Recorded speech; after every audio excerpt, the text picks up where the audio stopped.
Hello అండి అందరికీ మనందరికీ తెలుసు కూటమి ప్రభుత్వం వచ్చిన తర్వాత ఎవరెవరైతే వైసీపీ ప్రభుత్వం అధికారంలో ఉన్నప్పుడు సోషల్ మీడియాలో పోస్టులు పెట్టి సోషల్ మీడియాని నడిపించిన వాళ్ళు ఉంటారు కదా, వాళ్ళందరి మీద కూడా కేసులు పెట్టి వాళ్ళని ఇబ్బంది పెడుతున్నారనేది మనందరికీ తెలుసు. అయితే ఈ కేసులలో వాళ్ళు కేసు పెట్టి కోర్టులలో ప్రవేశపెడితే ఎలాంటి ఇబ్బంది ఉంటుంది, ఎందుకంటే కోర్టు వాళ్ళకి రిమాండ్ విధించడమో సంథింగ్ బెయిల్ ఇవ్వటమో ఏదో ఒకటి చేస్తుంది. కాబట్టి పోలీసులు ఏం చేస్తున్నారంటే తమ అధికార పరిధికి మించి వాళ్ళని అదుపులోకి తీసుకుని మా అదుపులో లేరు అని చెప్పేసి తప్పుదోవ పట్టిస్తున్నారు కోర్టులని.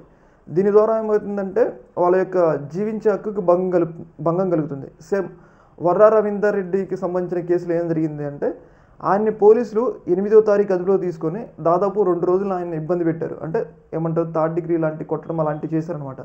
2 రోజులు ఎవరికీ తెలియకుండా పోలీసులు ఆయన్ని ఇట్లా ఇబ్బంది పెట్టి 10వ రోజు మేము అదుపులోకి తీసుకున్నామని చెప్పేసి కోర్టులో హాజరుపరిచారనమాట. అయితే ఇదే విషయం మీద వర్రా రవీందర్ రెడ్డి భార్య హైకోర్టుకు వెళ్ళారు.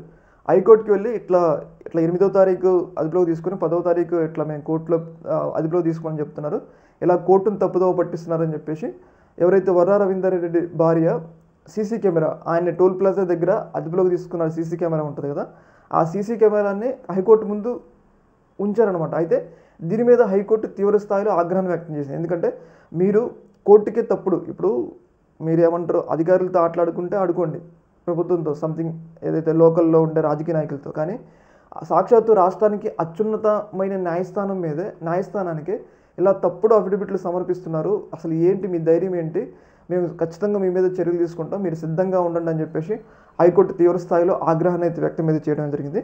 ముఖ్యంగా ఈ సోషల్ మీడియా కేసులలో వాళ్ళు అదుపులోకి తీసుకొని మా అదుపులోకి లేరు అని చెప్పేసి కొన్నాళ్ళు వాళ్ళని ఇబ్బంది పెట్టిన తర్వాత అప్పుడు కోర్టుకు ప్రొడ్యూస్ చేస్తున్నారు. సేమ్ వర్రా రవీంద్ర రెడ్డి కేసులో కూడా అలాగే అయిందనమాట. అయితే ఆధారాలతో సహా వర్రా రవీంద్ర రెడ్డి భార్య హైకోర్టుకి ఇలా చెప్పడం ద్వారా హైకోర్టు తీవ్ర స్థాయిలో ఆగ్రహం అయితే వ్యక్తం చేసింది. ముఖ్యంగా పోలీసులు తమ పరిధి దాటుతున్నారు, హైకోర్టు చెప్పిన అయినట్లేదు, మీకు మీద చర్యలు ఉంటే మీరు సిద్ధంగా ఉండనట్లు హైకోర్టు అయితే తీవ్ర స్థాయి హెచ్చరికలు అయితే జారీ చేయడం జరిగింది. ఈ యొక్క అంశంలో మీ యొక్క అభిప్రాయాన్ని కింద కామెంట్లు తెలియజేయండి. ఓకే, మరి